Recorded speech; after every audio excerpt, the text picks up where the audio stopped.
Tema kita pada subuh hari ini, sebagaimana janji saya pada minggu lalu, itu adalah jenis-jenis perkawinan yang terlarang dalam Islam. Jadi ternyata banyak model perkawinan sini teman-teman lebih kongke hadir. Dan untuk tema kita malam ini, subuh ini adalah jenis-jenis perkawinan yang terlarang. Yang manakah itu? Ada perkawinan yang secara jumhur ulama disepakati keharamannya, ketidakbolehannya. Ada juga masih dalam proses pertentangan, diperselisihkan. Yang mana yang haram mutlak? Pernikahan yang diharamkan secara mutlak oleh jumhur ulama, yang pertama itu yang disebut dengan pernikahan sigor. Pernikahan sigor itu adalah tukar menukar anak perempuan atau saudara perempuan oleh masing-masing wali tanpa ada mahar. Ya perlu diketahui sini teman-teman lebih kongke hadir maka ya senge mahar sumpah itu hak mutlak perempuan yang menikah, tidak boleh diambil oleh walinya, walaupun itu ayahnya, apalagi omnya, apalagi kakeknya, tidak boleh. Sehingga tidak boleh baku atur wali dengan wali. Pasti alaban itu anakta. Jangan gampang itu. Degaga nasa sumpana, pak kami bawa nih beres nih. Itu namanya perkawinan sigar, karena melangkahi hak-hak perempuan yang mau menikah, walaupun anak tak sendiri, tetap ada haknya. Baik, yang kedua adalah yang disebut dengan perkawinan muhallal. Ini muhallal ini pasangan suami istri yang sudah bercerai dan dinyatakan talak bain. Talak bain itu teluk-teluk. Iya, katelun yang teluk benena. Kowe katelun yang diteluk beneta, pak. Dek nama dilisuki.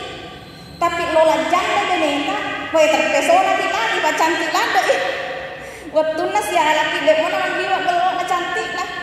Sekali nama kowe cantik lado nih. Nasabang kana ya sebedak racik. Hemboni racikan. Tadi nama dorong ngalotung mana nya jarina, pakai racikan tapama putih. Terpesona kipak. Majak diseding pun hal itu lainnya. Ini lokip pu bene, famous. Dia aku ada orang agamata. Kecuali pada kuraki menikah lagi, mantan istri tak menikah lagi, kita pun juga menikah dengan wanita lain, lalu sama-sama bercerai, baru boleh menikah. Tapi itu tidak boleh kalau direkayasa. Icaloi pura beneta makanya Allah kainu magatin apa syarat pona? Iya makanya itu kak, apakah masalah apa sih anak kita? Ini riasa perkawinan muhalal tidak boleh. Iya, jadi tidak boleh menikah karena rekayasa untuk menghalalkan rujuk kembali orang yang sudah menikah dengan dalam proses talak bain. Itu yang kedua. Yang ketiga, ada juga jenis perkawinan yang disebut dengan perkawinan mut'ah. Nah, ini mut'ah ini ya juga disebut dengan kawin kontrak. Dipat tentu, maka ada tobotin tapi itu sial lampekan.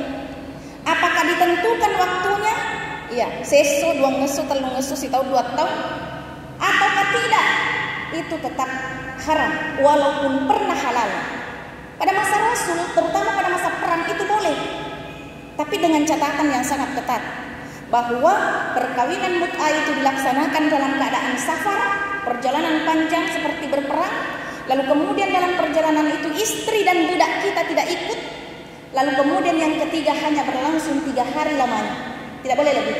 Pada masa Nabi ini nikah mut'ah yang dipraktekkan.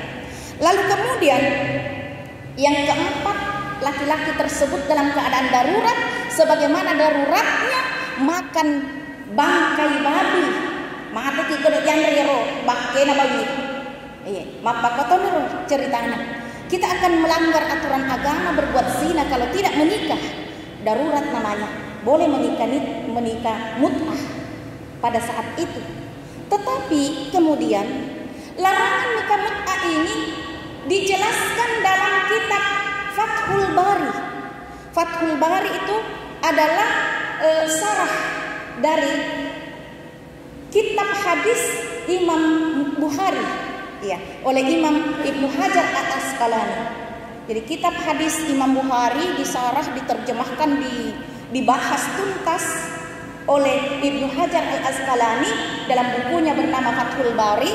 Nah, di situ dijelaskan pada juz kelima halaman 5 disebutkan bahwa kesepakatan jumhur ulama larangan nikah mut'ah itu terjadi pada saat terjadi Fathu Makkah tahun ke-8 Hijriyah. Tuh mau bina di tanah cani tahu nikah mut'ah. Karena pada saat itu kondisi sudah aman, tidak ada lagi perang. Ya. Baik, sini teman-teman lebih khusus rumah lebihku engkai hadir yang kira masih Allah Subhanahu wa taala. Masih ada lagi satu jenis nikah yang disepakati keharamannya. Itu adalah pernikahan hitbah. Apa itu pernikahan hitbah? Menikahi seorang perempuan yang sudah dalam lamaran orang. Jadi di sekarebe maka daya rumah kunre di puji-puji atau na puji anak tak lu panca di menetu pura ni nak dutai tahu menrek tosi ki ini madu apa imang dengan iming-iming ko 50 juta na penrek ko royak wajah itu penrek ko 100 juta ya kamu terima. Perkawinan seperti itu haram hukumnya di dalam Islam. Tidak boleh mengambil hak saudara kita. Nah, baik. Nah, ada juga perkawinan, model perkawinan yang sebetulnya terlarang tapi posisinya masih dalam keadaan diperselisihkan hukumnya. Engkau melorengi, engkau tomat tiang. Itu namanya diperselisihkan.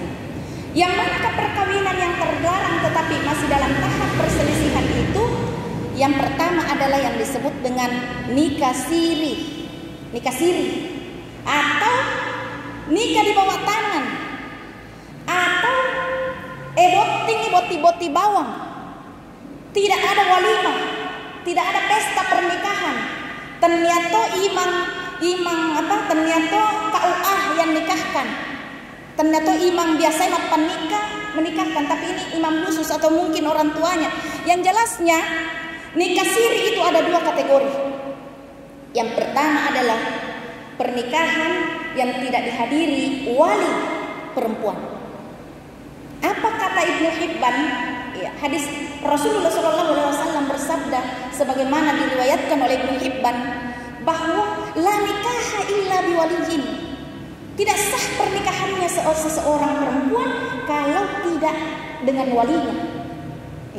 Harus diwalinya, harus ada wali, baru perempuan itu sah perkawinannya. Perkawinan itu sah manakala ada walinya dan disaksikan wa syahidai adlin, disaksikan oleh 2 orang saksi. Wa man kana min nikahin, nah niga pernikahannya tidak demikian, min nikahin gairi zalik. Nah niga pernikahannya tidak demikian, bahwa batilun majapunna abot pingenna, pernikahan tersebut batal, tidak sah. Itu jadi ini pentingnya ini perempuan itu harus ada wali. Nah, wali itu tertentu, tidak boleh sembarang apalagi perempuan itu mewali dirinya atau menyampaikan kepada orang tertentu maka hefabotina. Itu tidak boleh. Jadilah wali nikahku, tidak boleh. Dalam Islam tidak boleh seorang perempuan menikahkan dirinya karena mewali dirinya sendiri, atau perempuan lain mewakili sesamanya perempuan, atau perempuan itu meminta orang lain untuk menjadi wali bagi dirinya. Tidak boleh. Hal tersebut dijelaskan oleh Profesor Dr. Wahbah Zuhaili, seorang Syekhul Azhar yang sangat terkenal, yang baru-baru beliau ini wafat. Saya pernah melihat langsung ketika datang di Makassar ketika saya masih proses perkuliahan akhir S1, kira-kira tahun 99 atau tahun 2000 pernah datang di Makassar di kampus IAIN. Nah, beliau mengatakan itu di dalam kitabnya yang sangat terkenal yang berjudul Fiqhul Islam wa Adillatuhu pada juz 7 halaman 139. Beliau menjelaskan demikian. Karena itu sini teman-teman lebih khusus rumah lebih angkai hadir, perempuan harus hati-hati dan kita juga harus tahu bahwa tidak boleh sembarang menikahkan perempuan. Nah, yang kedua, kategori nikah siri itu adalah perkawinan yang tidak dicatat di kantor urusan agama kalau kita Islam dan tidak dicatat di kantor catatan sipil kalau non-Islam. Itu juga termasuk kategori nikah siri. Karena itu jangan sekali-kali perkawinan berlangsung tanpa dicatat di kantor KUA, karena konsekuensinya tidak ada buku nikah. Tidak ada buku nikah. Kalau tidak ada buku nikah sini teman-teman lebih sesuruh lebih engkai hadir engkai rewasiri Allah Ta'ala, maka istri dan anak tidak berhak mendapat warisan. Pihak keluarga istri tidak boleh, tidak bisa menuntut laki-laki tersebut kalau tidak mau bertanggung jawab. Karena itu sini teman-teman lebih khusus rumah lebih ke hadir. Perkawinan dalam Islam itu harus sah menurut 3 hukum. Sah menurut hukum agama, sah menurut hukum negara, dan sah menurut hukum adat. Perkawinan yang sah menurut agama gampang. Saya sudah jelaskan kemarin minggu lalu bahwa ada mempelai laki-laki, ada mempelai perempuan, ada 2 orang saksi, ada wali, kemudian ada ijab kabul ditambah mahar. Sudah selesai. Namun onde yang ada jadi. Tapi konsekuensinya itu tadi, perempuan tidak bisa mendapatkan warisan, anak tidak bisa mendapatkan warisan, perempuan tidak boleh mendapatkan harta gono gini. Bahkan anak tersebut akan hilang pencatatannya dalam negara. Tidak dapat kartu penduduk, tidak bisa dapat kartu sehat, kartu pintar, dan lain-lain sebagainya. Sini teman-teman lebih ke hadir. Hadir joka-joka di Lebok Nalino tapi tidak diakui oleh negara, dan hak-hak sebagai warga sipil, warga negara tidak bisa diperolehnya. Bahaya sini teman-teman lebih khusus rumah lebih ke hadir. Nah, karena itu pastikan perkawinan kita sah menurut negara dengan dicatat di kantor KUA. Nah, ada juga selanjutnya adalah perkawinan sah menurut adat. Nah, ini sah menurut adat terutama di ugi malampek lade. Iya, jok ka manuk, jok ka madu, tama pendre doi, iya, mapasiar rukun, macam-macam. Engka siaseng, mak bedak, wenni mak bedak, wenni mak dojah, apalagi kalau di Bone ini tidak terkenal malam mak dojah, malam tudang penih, mak paci, ya kan? Seperti itu semua adalah adat. Iya. Nah, kenapa harus ada begitu? Nasabah noleh cerita dari kodek di bawah iro. Sedangkan lagi persoalan erang-erang saja, kalau di Wajo itu kentara sekali. Oh, dia keturunan bangsawan karena sambat taduah. Oh, orang biasa karena sedih. Coba bayangkan. Sampai anak boting bawa. Iya, kalau di Wajo itu betul-betul kok sedih atau biasa. Aku 2 atau madece, aku 3 warung. Coba bayangkan. Belum lagi di depan itu. Oh, masalah. Ini adat. Cerita ki korek nak. Wah, sini teman-teman lebih khusus rumah lebih kayak hadir rempong repot memang kita orang Buddhis. Banyak sekali berat. Makanya orang Buddhis itu kalau menikah dana banyak. Iya. Baik. Sini teman-teman lebih khusus rumah lebih kayak hadir. Pernikahan apa lagi? Jadi kawin nikah siri. Ini nikah siri ini ada yang membolehkan karena buktinya banyak. Buktinya banyak. Lelamos itu silak sapa orang menikah di bawah tangan. Banyak dengan alasan darurat. Karena nasab daripada berzina. Ya, inilah juga memang harus perlu menjaga sikap. Perkawinan berikutnya adalah kawin anak. Kawin anak. Ini kawin anak sangat berbahaya sini teman-teman lebih khusus rumah lebih kayak hadir. Dan itu sekarang untuk fikih kontemporer dalam konteks Indonesia khususnya di Kabupaten Bone ini itu sangat penting sekali untuk kita tidak nikahkan anak kita. Kenapa? Karena ada 5 dampak buruk perkawinan anak. Kawin anak itu adalah perkawinan yang berlangsung salah satu pihak atau kedua pihak belum berusia 19 tahun. Jadi sekarang harus anak tak pastikan menikah 19 tahun. Kapan tidak cukup 19 tahun walau sehari itu sudah dikategorikan kawin anak.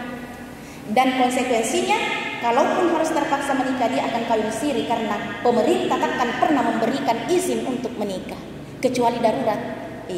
Dan itu harus melalui proses pengadilan yang sangat panjang. Banyak sekali kantor dipergi baru bisa mendapatkan dispensasi dari pengadilan agama. Jadi sangat berat. Nah, karena itu sini teman-teman lebih boleh hadir. Hindarilah kawinkan anak kita dalam usia anak karena ada 5 dampak negatif perkawinan anak menurut Ibu Profesor Dr. Haja Musda Mulia. Yang pertama adalah kawin anak menyebabkan anak tersebut putus sekolah. Akibatnya terjadi pengangguran, kebodohan, dan kemiskinan. Itu satu. Yang kedua, memburuknya proses reproduksi. Karena ibaratnya anu deva kasih na suku ancajingang elok nih dipakai, sehingga sangat berbahaya bagi kesehatan ibu dan anak.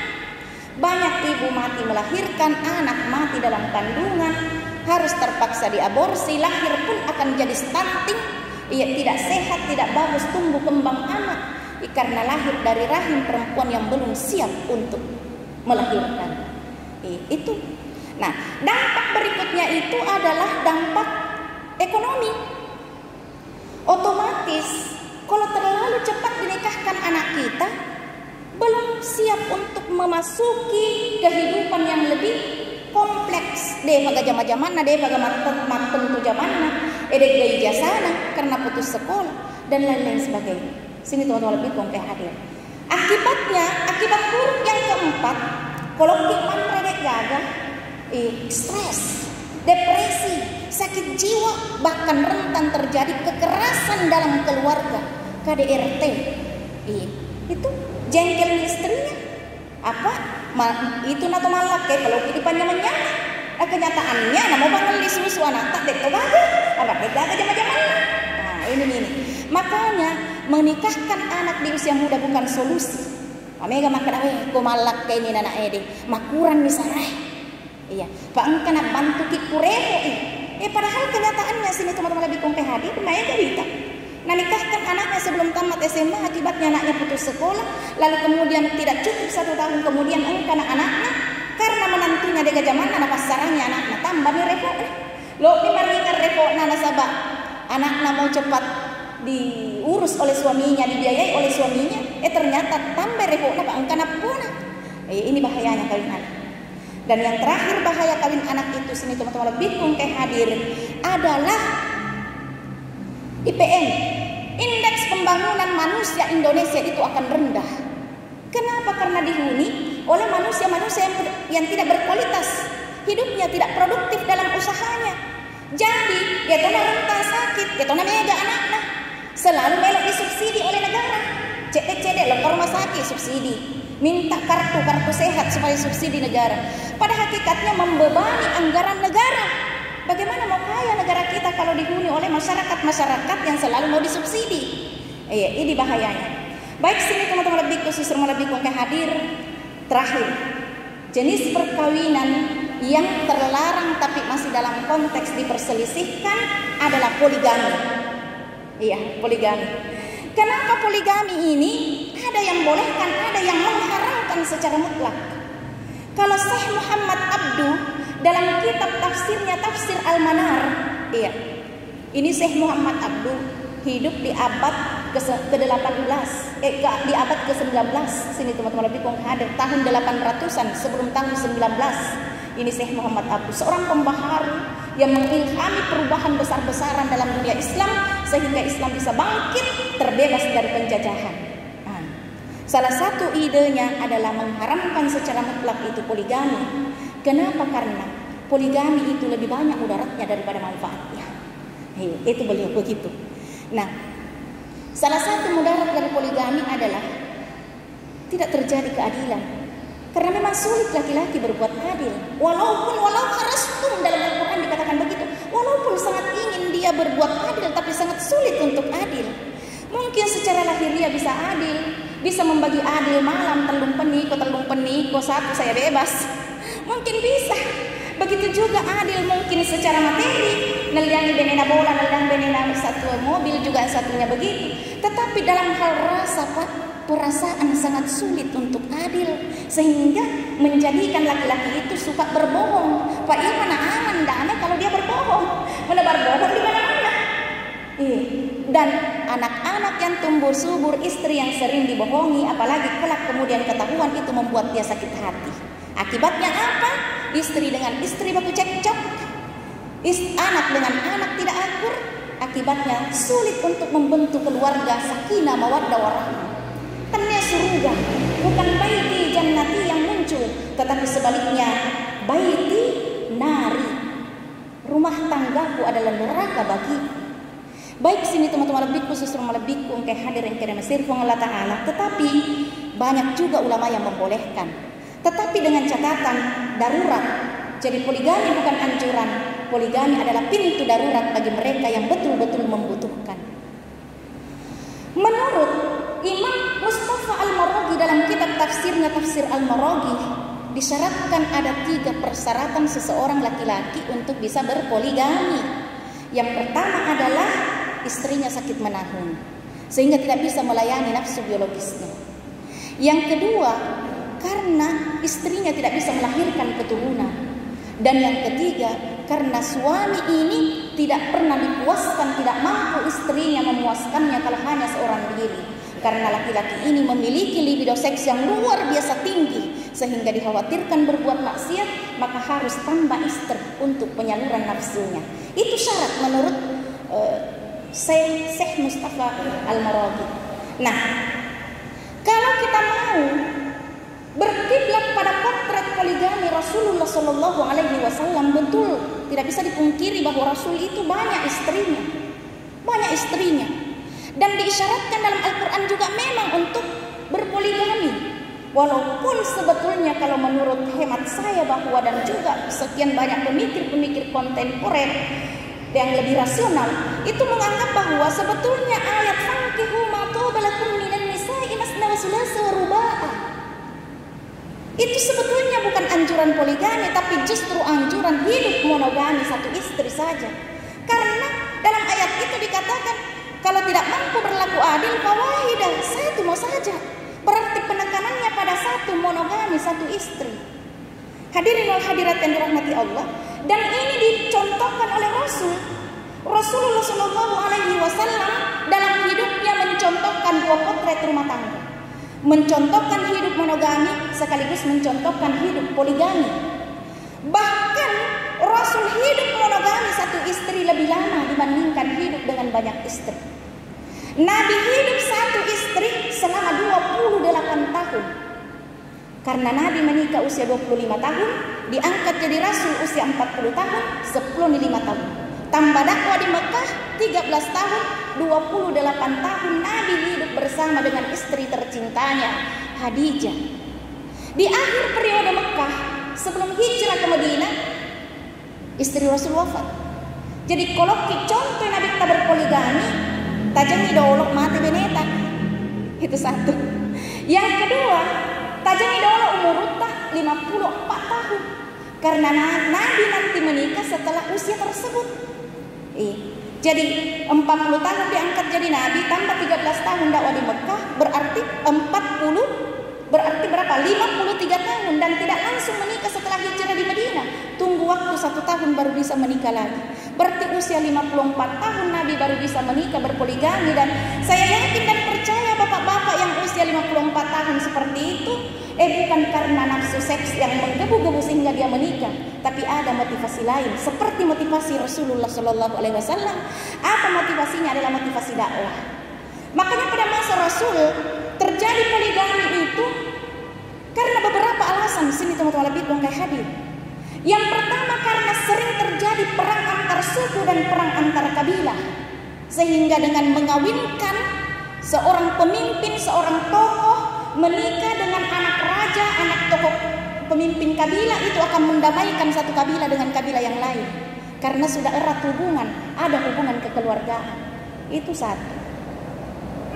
Yang kedua, alasan pada saat itu kenapa terjadi sahabat Rasul